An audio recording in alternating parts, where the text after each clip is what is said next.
current COVID situation? I feel like I've been asked that question many times In 14 months, yes. over the last 14 months or so. I'm, of course, extremely concerned about the numbers that we saw on the weekend and the numbers that we continue to see.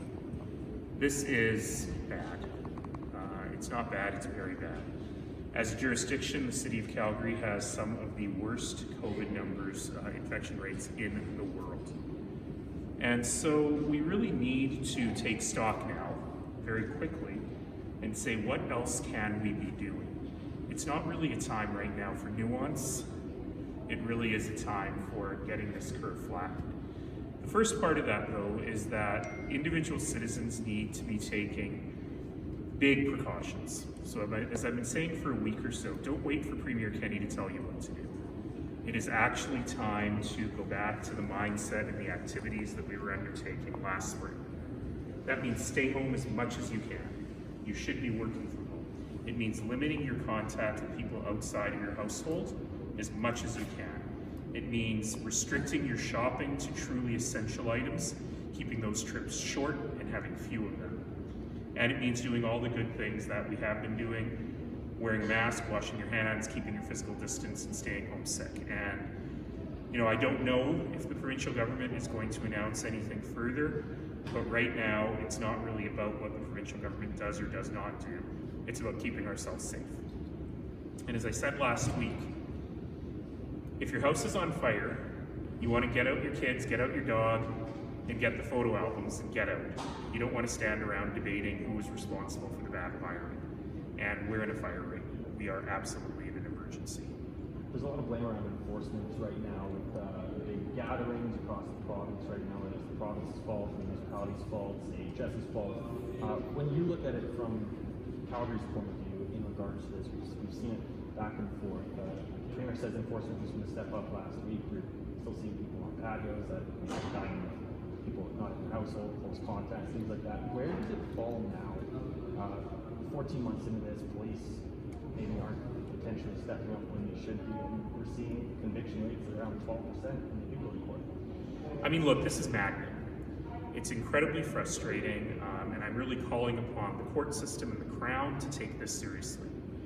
They're throwing out far too many tickets, and they shouldn't be doing that because these are flagrant violations of the public health orders as well as putting people's health at risk. But that said, as maddening as it is, and as frustrating as it is, I remember what my mom and dad used to tell me, just because someone else jumps off a bridge. So as hugely frustrating as it is that people are so flagrantly violating the orders, it certainly doesn't give anyone else an excuse to do so.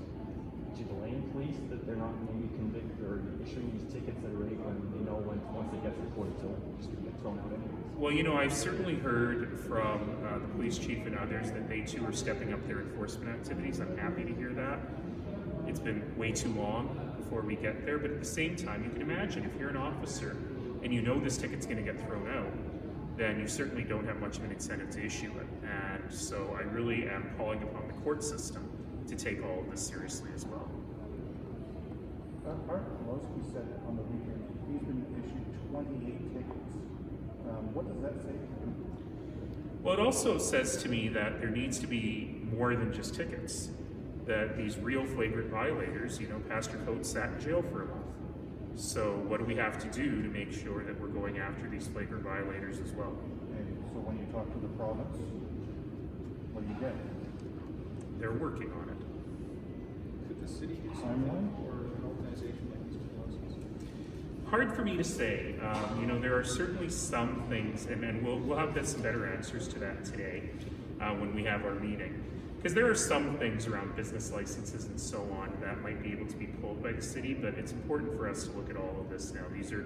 These are resorts of last measure, but it's time to use them if we have them. Would the city look at overstepping maybe provincial measures and enforcing their own type of measures? I'm not interested in distracting people from the public health crisis that we're in and what people have to do with a big jurisdictional battle with the province. But I am calling on the province to recognize the seriousness of this, and it's not enough to say, you really should cooperate. It's the law. You have to cooperate.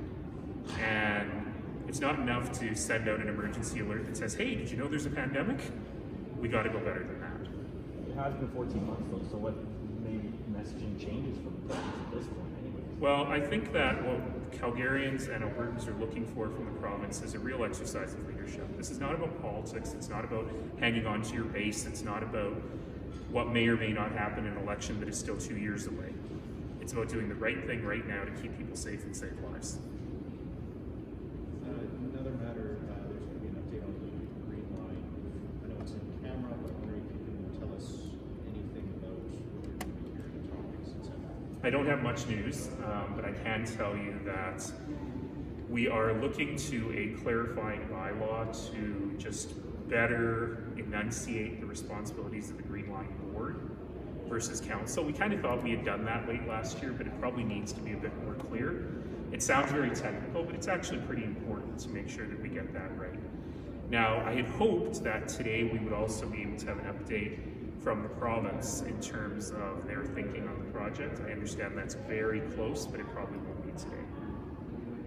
Is there a point on the project, sir, where the city just says, look, we've got our money, the federal government has made its promise, we're going to start building something? Like, why is it so critical that the provincial money happen before anything goes forward?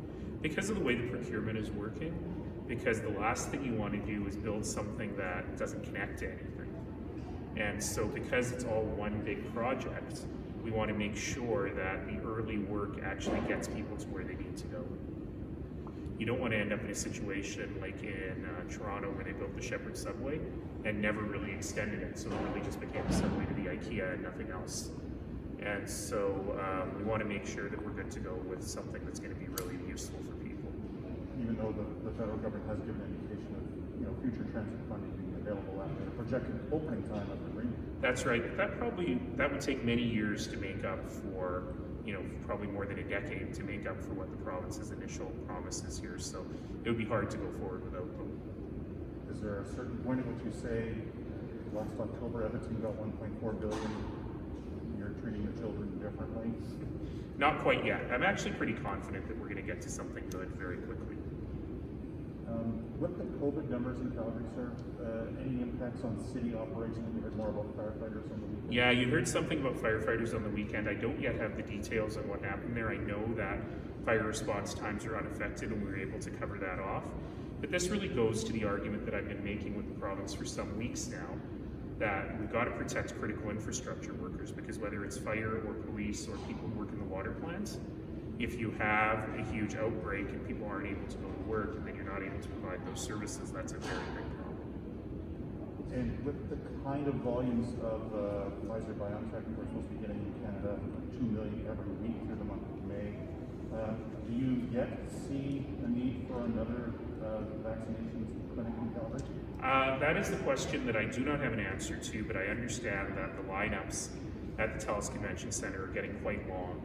And it's not uncommon now to wait over an hour, maybe 2 hours for your vaccine. So if that is a problem with the site is just at capacity versus a problem with there's not enough vaccine versus a problem with there's not enough people to give the injections, then we can certainly look at creating new sites, but I need to understand the cause of that a bit better first.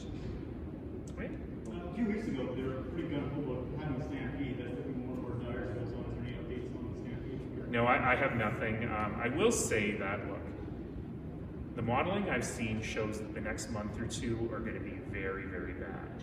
And then things will get better as more and more folks get vaccinated and the vaccines kick in. But we're not there yet. And so it's very touch and go. And for an organization like the Stampede, it's not like they can make the decision on Friday that the Stampede will open on Monday.